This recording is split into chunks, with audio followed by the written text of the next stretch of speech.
Hey everyone, today is World Mental Health Day.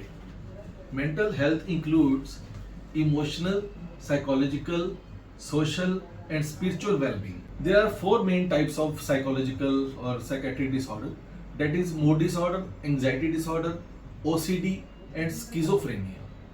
जो produce करते हैं मेंटल एबनॉर्मेलिटी, वो चाइल्डहुड में भी हो सकते हैं, लाइक पेरेंट्स की आपस में ना बनना, बच्चे को प्रॉपर अटेंशन ना मिलना, चाइल्डहुड अब्यूज, सेक्सुअली जो अब्यूज हो जाते हैं चाइल्ड, उनमें मेंटल फ्राइट बैठ जाता है, और चीज़ों का फ्राइट, एंग्जाइटी, बच्चों में पार्शलिटी, जैसे मेल चाइल्ड को ज़्यादा अटेंशन देना, गर्ल चाइल्ड को कम, तो गर्ल्स में प्रॉब्लम आ सकती है। फिर बार बार बच्चे का स्कूल चेंज करना, फ्रेंडशिप डिसीव्ड, लव डिसअपॉइंटमेंट्स, हमारा एम पूरा ना होना, और death in family, separation in family, separations अगर हो जाती हैं पेरेंट्स की, या हम बच्चों को अपने ग्रैंड पेरेंट्स के पास छोड़ देते हैं, तो वो जो गैप पीरियड है उसमें स्टडीज़ बाहर बहुत जल्दी, जैसे हम बच्चों को उसमें डाल देते हैं, और एजुकेशंस आउट ऑफ होम होती हैं, तो होम सिकनेस एक मेंटल हेल्थ का कारण बनती है। और इमोशंस सप्रेस, जैसे बच्चे एक्सप्रेस नहीं करते आपस में, अलोन बच्चा है वो बाहर खेलने भी नहीं जाता है, तो उसके इमोशन सप्रेस रहते हैं। फिर lack of exercise, unbalanced diet जो मेन कारण होता ही है हमारी मोस्ट ऑफ द डिजीज का, इवन मेंटल हेल्थ का। और अदरवाइज मेंटल हेल्थ भी कई बार हमारी फिजिकल हेल्थ का कारण बनती है, क्योंकि most of the emotions are related to our organs. गुस्से के कारण अलग टाइप की डिजीज आती हैं, जेलसी, ईगो के कारण अलग टाइप की डिजीज आती हैं, तो वो हमारे हार्मोन्स के ऊपर अफेक्ट करता है। जैसे रेगुलर कोई स्ट्रेस या फ्राइट रह रहा है, तो जो हमारा एड्रीनल ग्लैंड है वो कॉर्टिसोल रिलीज करता है, जिसके कारण भी रेगुलर जब होता है तो डिजीज क्रिएट होती है। जो इसकी प्रिवेंशन है वो यही है, psychiatric counselling time to time with parents.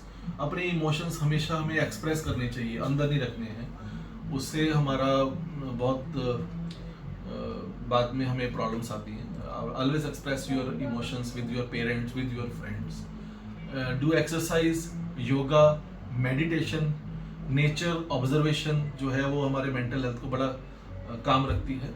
और हमें अपनी हॉबीज़ को कैरी ऑन रखना चाहिए। आप चाहे अपने किसी भी प्रोफेशन में हो, पर अगर आपके अंदर कोई हिडन हॉबी है तो उसको जरूर एक्सप्रेस करना है, ताकि आपका मेंटल जो बैलेंस वो चलता रहे।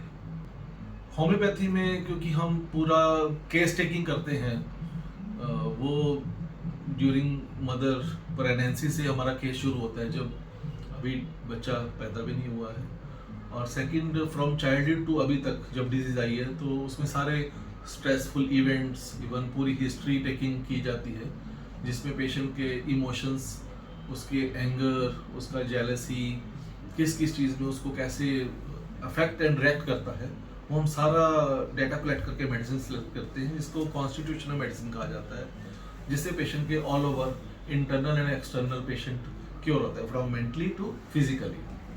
तो कुछ जो प्रोमिनेंट मेडिसिन हैं डेट, जैसे अर्जेंटम नाइट्रिकम, उसमें severe anxiety and fear of Heights, excitement रहती है पेशेंट को हमेशा अगर कहीं जाना है, उसका एंटीसिपेशन, उसको एंग्जाइटी रहती है। आर्सेनिक एल्बम में होपलेसनेस होती है, hopeless to cure disease.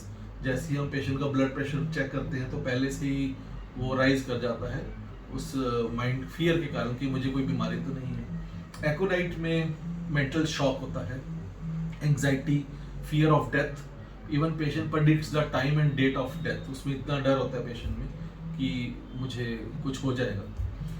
Then calcarea carb का पेशेंट इमोशनली बहुत सेंसिटिव होता है, जैसे root sensitive towards rudeness, same in pulsatilla. Aurum metallicum भी प्रोमिनेंट मेडिसिन है, उसमें पेशेंट के डिप्रेशन में सुसाइडल टेंडेंसी होती है, सुसाइड करने का उसको मन करता है, तो हम पेशेंट को सेव कर सकते हैं फ्रॉम दिस।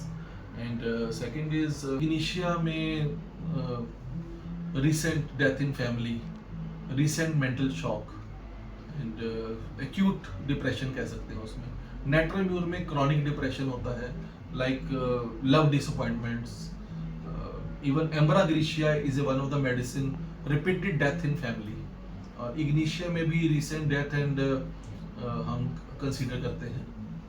बेलेडोना और हायासामस में हेलुसिनेशंस होती हैं, वायलेंट मैनिया होता है।